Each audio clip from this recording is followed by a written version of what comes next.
I remember a few years ago there was this article going around talking about how certain people had a internal monologue as they walked around a conversation with themselves.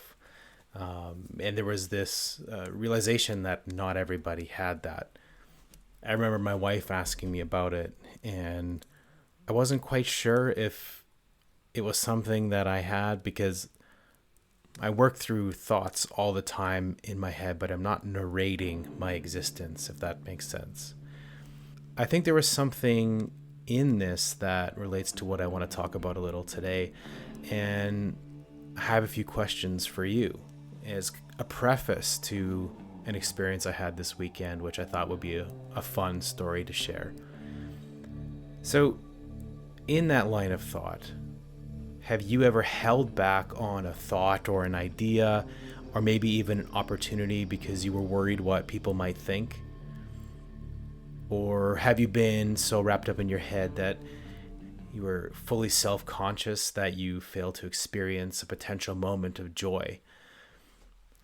I remember listening a few months ago to Bishop Barron's Word on Fire podcast, and he was talking about this topic and correlated self consciousness, this chronic thoughts of self, as it would rob one from experiencing joy. And he quoted someone, I tried to find it to kind of wrap this whole talk up, but I wasn't able to find it. And essentially, it said something to the effect that self consciousness itself is hell.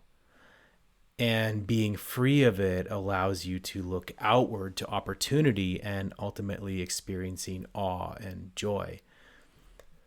So, while I didn't find the quote that Bishop Barron spoke about directly, I found one I thought spoke well to the nature of the conversation today. So, I'm going to read that one instead. It's by Ray Bradbury, a famous science fiction author. Self-consciousness is the enemy of all art, be it acting, writing, painting, or living itself, which is the greatest art of all. Welcome to the Sons of Men podcast, a conversation dedicated to meaning in the lives of men, offering a window into the trials of masculinity where we talk about family, spirituality, creativity, and legacy to better understand each other and to offer solutions for the next generation in an increasingly shallow and hostile world. I'm your host, Curtis Wiebe, a father and husband, addict in lifelong recovery, and an advocate for men struggling in the shadow of suffering. This is episode 11, What Will They Think of Me? All right, so interestingly, after the last episode being about fear, I was placed in, I would say, kind of a comedic situation of it. But I think there's some interesting lessons to be learned from it. And that's kind of what I was reflecting on over the last couple of days since then. So this week, it's going to be a shorter one, I think. And we're just going to talk a little bit about self-consciousness. So I faced a new fear this weekend, although I don't know if it's a new fear. I think it's always been something I struggled with, even in my early days of my comic book career when I had to do talks and be in front of people. Well, let me lead into this with the event. This past weekend was the Swedish Sancta Lucia fundraiser lunch at the Scandinavian Cultural Center here in Burnaby. We had signed up for the event for our daughter. We really wanted to find a way for her to reconnect with her culture. You know, her coming to Canada was a very difficult transition. And I think in the few months now that we've been here, we've realized she's culturally Swedish. And while she spent, her first 5 years in Canada, she doesn't really remember in great detail those years. And so her formative parts of her life till now have been in the Swedish culture. My wife had recommended that we join. We sign up for this Sancta Lucia choir and banquet dinner. And I think it was a really great call. And I see a lot of wisdom in her decision. I was a little hesitant because I had a busy schedule, and just putting another thing on the docket felt like it might have been overloading, but I'm really glad that she did. Even myself, during this whole event, I saw myself longing for what it still feels like home. And I would say, especially a difficult season right now. This is our first Christmas away from Stockholm. And so it was nice to be surrounded by Swedish people speaking the language and getting a sense of the culture again in the proximity of all these really interesting people. Anyway,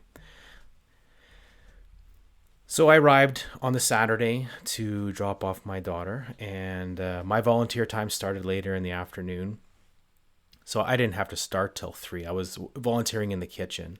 I asked around. I found the leader of the event and asked if I could help. And he looks at me and doesn't even bat an eye, looks at his schedule, and he says, "I do have something you can do, and you're perfect." They needed a Santa to give gifts to the children in attendance. And let me tell you something about myself. I would probably rather drown slowly than put on a Santa suit and become Santa for an event. This might have been a catastrophic ask in any other situation. However, I have come to Canada with the idea and the sentiment that I would embrace opportunity. But if I'm being completely honest, I would have said no if I didn't feel a real sense of obligation to do it. I couldn't look at this guy and say no. It was clear he had a lot on his plate and it was going to be a big relief to him. So I said yes with my mouth and no in my heart.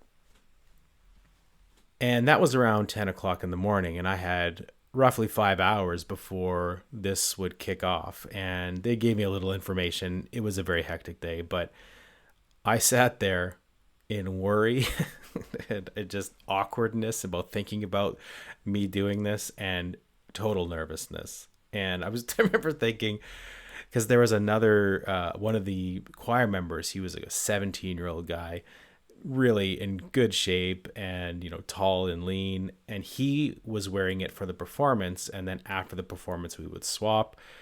And I'm just thinking, I'm way too fat for that Santa suit. There's no way it's gonna fit. I start picturing me walking around in the Santa suit and how ridiculous it's gonna be. And all the while, I don't know anyone here. I know I've met a few of the parents before, but I'm a total oddity here, and I'm really worried I'm gonna stand out like a sore thumb. I'm gonna totally bomb. And I genuinely stressed out for 4 hours. I was anxious. I was anxious for the first time in a year. And imagine that, after all the trouble and turmoil that we'd gone through in the last year of moving and losing the business and restarting over again, this is the moment. I was anxious. I felt anxiety. So the day progressed, and I busied myself, trying to put my mind elsewhere, helping out where I could throughout the day, meanwhile watching that clock tick down. And sure enough, the time came that I had to man up and put on the Santa suit. It was an awkward suit, and I needed my wife's help to change. And I couldn't help. I was looking at myself from an outside perspective and just feeling, it wasn't shame, but embarrassment, and just really, I didn't feel like I was the right person for this, and I was just doing it begrudgingly. And I was really lost in those thoughts. And meanwhile, my wife helping me, my daughter also standing there, they're both laughing hysterically. I realized that I missed this little moment of joy because I was so wrapped up in thinking about the next few minutes that I had to walk out in this suit. And I was missing it because of this self-deprecation. And they were experiencing real joy. They were laughing with joy. And I wasn't part of it. So my time came. I put on the suit. I've got everything ready to go. I throw the bag of toys over my shoulder, which I'm bringing to the front, through the banquet hall to the front stage, kind of complaining inwardly to myself that why did I get myself involved with this? And I walk out. Do you remember what it was like when you were a kid, when you saw Santa at the mall, and that moment where he was sitting there and you could go sit on his lap? That's Santa, you know? I didn't remember. I've forgotten. And even with my own daughter, I mean, I think we only did it once or twice. She wasn't a big fan, but I had forgotten that feeling. And the moment I stepped out and I gave, honestly, the most embarrassing ho ho ho you've ever heard, I really could have put more into it. The kids turned and looked at me, and I remembered in that moment through them what that awe and wonder was like. Because in that moment, I was Santa Claus. And I know this seems ridiculous, but I experienced joy through theirs. Really, I encountered something that I wasn't expecting, and I forgot myself in that moment and leading up to being on the stage and having kids line up and speaking to them one at a time, and their nervousness and their joy. It was adorable, and speaking to each one of them, asking their names, playfully asking if they'd been good.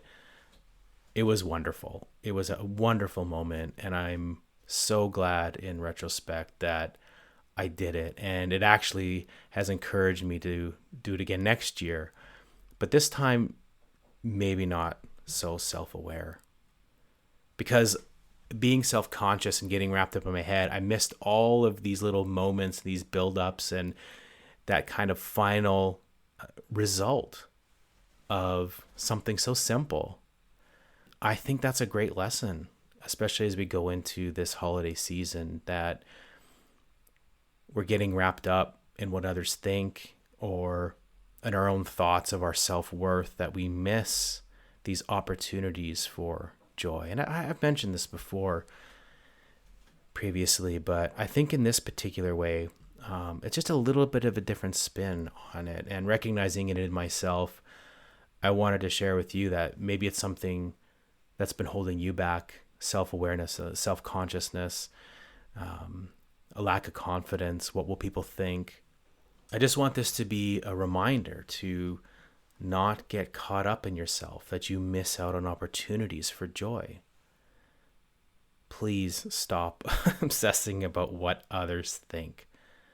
Most often they aren't even thinking about you, I guarantee you. When I walked through the banquet hall, and I guarantee you those parents didn't see me.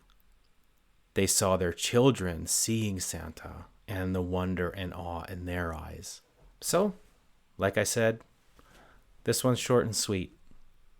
I want you to ask yourself what you might be missing out on if your thoughts are always focused on self. And we've talked about pride. It's the focus on self. I think these ideas are somewhat united.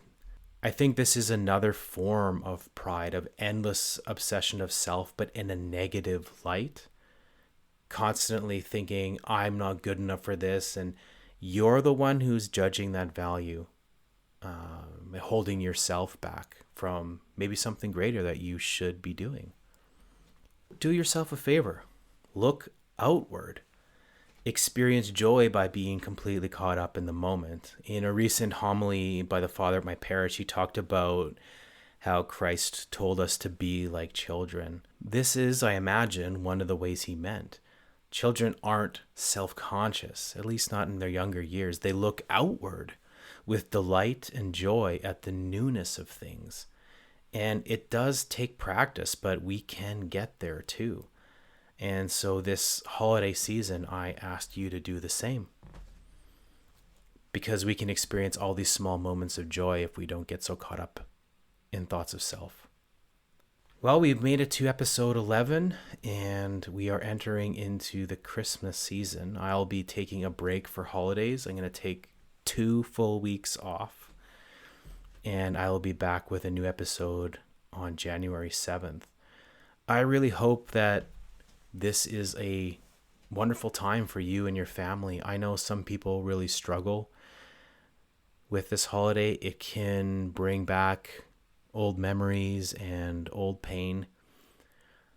I remember even in our family, we had something similar early on, actually, and we made a really firm decision to make Christmas our own, find our own traditions, find our own way of making it beautiful and unique and something that we cherish. And we found interesting ways to do that. We open our home to friends who may not be able to go visit their loved ones or don't have loved ones to visit. We open up our home every Christmas Eve and we just have an open door all day long. And we will be doing the same this year. I'll be missing Sweden, of course. To all my friends there, I love you, I miss you.